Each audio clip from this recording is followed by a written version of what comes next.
Cutting back to the other side of headquarters again, Uda and Slur can hear the building structure cripple from the battle between Gaku and Takamura. Surprised that he can feel old man Takamura's killing intent from this far away, Slur comments he's surprised that old geezer's even still alive and kicking. Acknowledging Takamura as the main problem, Slur admits he needs to hurry this invasion up, but almost as if the universe itself intended to stop him, Sakamoto, Shin, and a part Spider-Man swing into the crumbling Tokyo headquarters right on time to stand in Slur's way, conveniently crashing onto the exact floor that Slur was on, putting Sakamoto finally face to face with the man that started this whole story.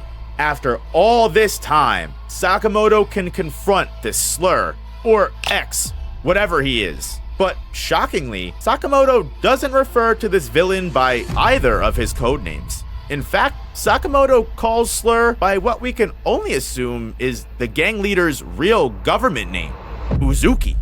And it's here we think back to that time Shin encountered Slur at the Okutabi lab. Slur did ask to give Sakamoto his regards personally, and it's here all of that kind of connects. How Sakamoto's bounty has anything to do with this whole assassin revolution. Sakamoto admits out loud he's surprised Uzuki is still alive, while Uzuki just remarks he's sad to see an old friend get so out of shape. But with all the formalities out of the way, Sakamoto cuts right to the chase, demanding to know why Slur put the bounty on Sakamoto's head, despite the latter being in retirement for years. But without missing a beat, Slur blinks right in front of Sakamoto, stabbing him in the torso in the middle of his sentence, simply asking, when did the world's greatest hitman become so talkative? Things immediately escalate as Slur moves way too fast for Sakamoto to counter or even keep up with. Before Shin can move in to help, Uda puts Shin in submission and puts a gun to his temple. But thankfully, both Sakamoto and Shin brought apart, who, after finally finding people who have accepted him for who he is, allies himself with the Sakamoto family, saving Shin from Uda's grasp, ready to fight to the death to protect his new connections.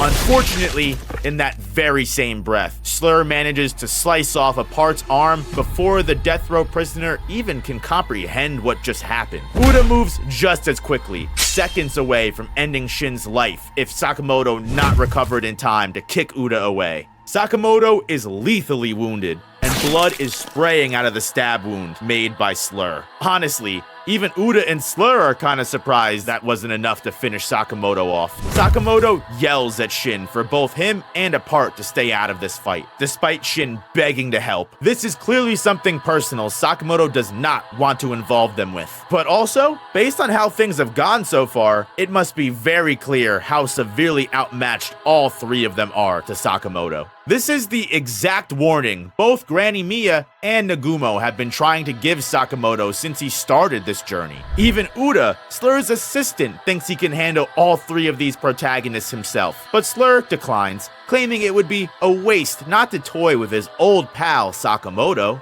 Slur ominously asks if Sakamoto wants to try and kill him again, and as if that was a trigger, Sakamoto springs into action, only to once again be humbled by Slur, who slips behind Sakamoto mid-attack, calls him naive, and delivers another critical strike across Sakamoto's entire body. Slur insults the Sakamoto family's no-killing rule. The way that Slur sees it, the more Sakamoto restricts himself from killing, the more the people around him are gonna get hurt. People who hold themselves back only bring misfortune about for others, a trait that reminds Slur of his old self. A comment that Sakamoto is clearly able to recognize, but of course, we aren't able to decipher this at this moment. Slur decides to give Sakamoto an example of what he means, and goes right for Shin's throat a third time, once again forcing Sakamoto to rescue him and take the attack in Shin's place, who, at this point, Sakamoto's losing a lot of blood and is barely standing. Not only is Sakamoto restricting his full killing potential, something that the JCC, an assassin school both Sakamoto and Slur apparently attended, taught them to always release at its fullest, Sakamoto is also carrying around loads of dead weight, namely Shin and his other adopted family. Slur claims the best way for Shin to actually help Sakamoto would be to take his own life, since then Sakamoto would no longer have to worry about him. All these responsibilities and other dumb things like morals is making Sakamoto's life a lot harder than it needs to be, and Slur simplifies it. Sakamoto has a heart now, and you don't need a heart to kill. If Sakamoto refuses to kill Slur, it could result in someone else dying, someone very close to Sakamoto. And funnily enough, a little birdie just whispered into Slur's ear recently that Sakamoto has a young daughter back at home. Doesn't he? One sentence.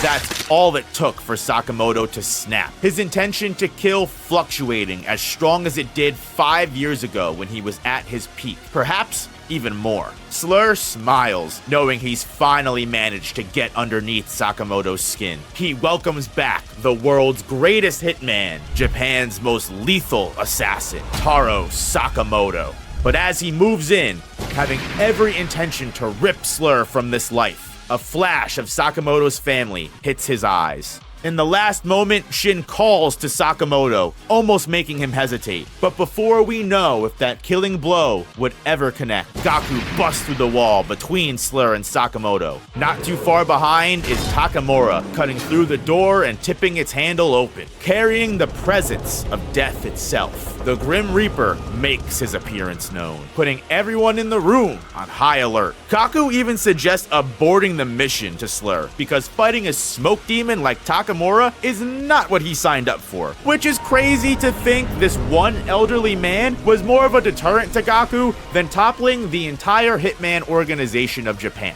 This leaves Uda no choice but to take it upon himself and attempt to take Takamura out, firing off a couple bullets that Takamura just casually cleaves right through. Uda then tries to abuse his speed advantage and get behind Takamura, but the old man just flips his grip and stabs the blade backwards, cleaving through Uda's finger, gun, and eventually his throat. And although this is enough to motivate Gaku back into battle, it leads to instant regret on his part because Takamura again slips one last attack in before the blades resheathed, this time, instead of his weapon, taking Gaku's left arm. Granted, gotta give Gaku props, he's built differently enough to shake this limb loss off like it's nothing and kick his disembodied arm back at the elderly threat as if it's its weapon, but Takamura is strong enough to block that second blue lock strike kick of the arc, getting off with only a few cracks in his sword. This gives Gaku a look in his eyes as if he has an idea, but before Takamura can swing down his death blade once more, Slur pulls Gaku out of the battle by the collar, barely saving Gaku from another entire floor-encompassing cleave.